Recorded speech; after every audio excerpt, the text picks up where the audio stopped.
ताकत आज परमाणु हथियारों से तय होती है। हर देश चाहता है कि वो आने वाले कल से महफूज रहे। हर हुकूमत का ख्वाब होता है कि उसकी सीमाओं को कोई छू भी न पाए। आजादी के बाद जब भारत ने यह सपना देखा तो यह सिर्फ एक सपना नहीं था, ये एक जंग थी। एक जंग दुनिया की सबसे बड़ी ताकतों से, जो किसी भी कीमत पर नहीं चाहती थी कि भारत अपने कदम इस दौड़ में आगे बढ़ाए। क्योंकि इतिहास गवाह है, जिसने भी परमाणु ताकत हासिल करने की कोशिश की, दुनिया की सबसे ताकतवर एजेंसियों ने या तो उसकी राह रोक या उसे मिटा दिया।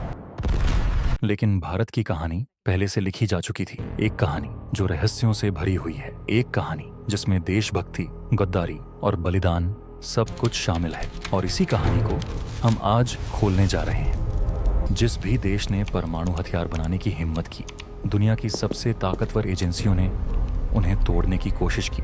वैज्ञानिक मारे गए, हादसों को आत्महत्या कहा गया और रहस्य वहीं दफन कर दिए गए। हर गुमशुदा वैज्ञानिक, हर संदिग्ध मौत एक ऐसे राज की ओर इशारा करती है जिसने भारत के परमाणु इतिहास को खून और बलिदानों से लिखा। लेकिन इन्हीं बलिदानों ने हमें आज का गर्वित भारत बनाया। क्या हमारे वैज्ञानिकों की मौतें सिर्फ हादसा थीं या किसी सीक्रेट जंग का हिस्सा?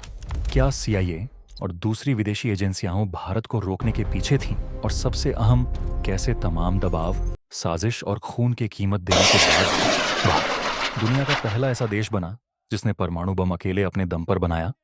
कहते हैं किसी भी राष्ट्र का भविष्य उसके वैज्ञानिक गढ़ते हैं, और भारत का परमाणु सपना लिखा गया एक ऐसे नाम से जिसे दुनिया आज भी father of Indian nuclear programme के नाम से जानती है।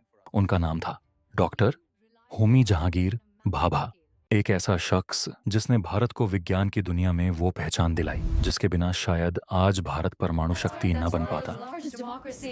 भाभा ने पहला परमाणु रिएक्टर अप्सरा 1956 में मुंबई में स्थापित किया। फिर सिरस, ध्रुव और कई बड़े प्रोजेक्ट्स। उनकी अगुवाई में भारत दुनिया की उन चुनिंदा ताकतों में शामिल हो गया जो परमाणु तकनीक खुद विकसित कर रही थी। पश्चिमी दुनिया, खासकर अमेरिका और ब्रिटेन, डरने लगे। एक गरीब और नए नए आजाद हुए देश का इतना तेजी से आगे बढ़ना उन्हें बर्दाश्त नहीं था। लेकिन अब भारत के लिए झटका सहने का समय आ गया था। साल था 1966। आसमान में उड़ता एयर इंडिया का विमान अचानक दुर्घटनाग्रस्त हो गया। उस हादसे में सिर्फ यात्री ही नहीं थे, बल्कि उनमें से एक ऐसा नाम भी था जो भारत को परमाणु शक्ति की ओर ले जाने वाला था, डॉक्टर होमी जहांगीर भाभा। क्या ये सिर्फ एक हादसा था या फिर इसके पीछे कोई गहरी साजिश छुपी थी?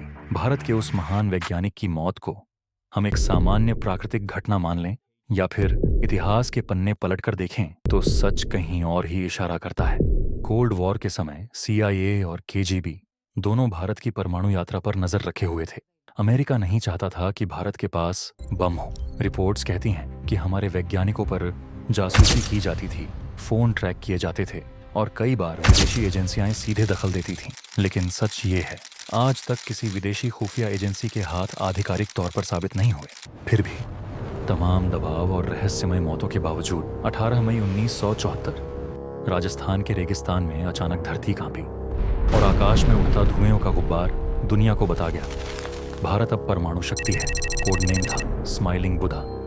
अमेरिका और कनाडा ने तुरंत निंदा की। संयुक्त राष्ट्र में आवाजें उठीं, भारत ने एशिया में परमाणु हथियारों की दौड़ शुरू कर दी है। पश्चिमी मीडिया ने इसे एशिया का खतरा करार दिया। कनाडा ने भारत के साथ न्यूक्लियर सहयोग बंद कर दिया। लेकिन सवाल ये था, क्या भारत डर जाएगा? नहीं। प्रधानमंत्री इंदिरा गांधी ने ऐलान किया, भारत का यह परीक्षण किसी को धमकाने के लिए नहीं, बल्कि आत्मनिर्भरता और सुरक्षा के लिए है। भारत ने हर साजिश, हर रोक, हर चुनौती का सामना किया। डॉक्टर होमी भाभा से लेकर पोखरण 2 तक ये कहानी सिर्फ विज्ञान की नहीं, बल्कि जज्बे और जज्बात की कहानी है। और हाँ, अगर आपको ये वीडियो पसंद आया तो हमारे चैनल के बाकी वीडियो भी ज़रूर देखिए। हर वीडियो में आपको मिलेगा सच्चाई, रहस्य और वो कहानियाँ जिन्हें दुनिया अक्सर छुपा देती है। यहाँ तक देखने के लिए आप सभी का बहुत बहुत शुक्रिया। मिलते हैं जल्दी ही यहीं आपके और हमारे चैनल पर द हिडन टेल्स शो में एक और रहस्यमयी कहानी के साथ।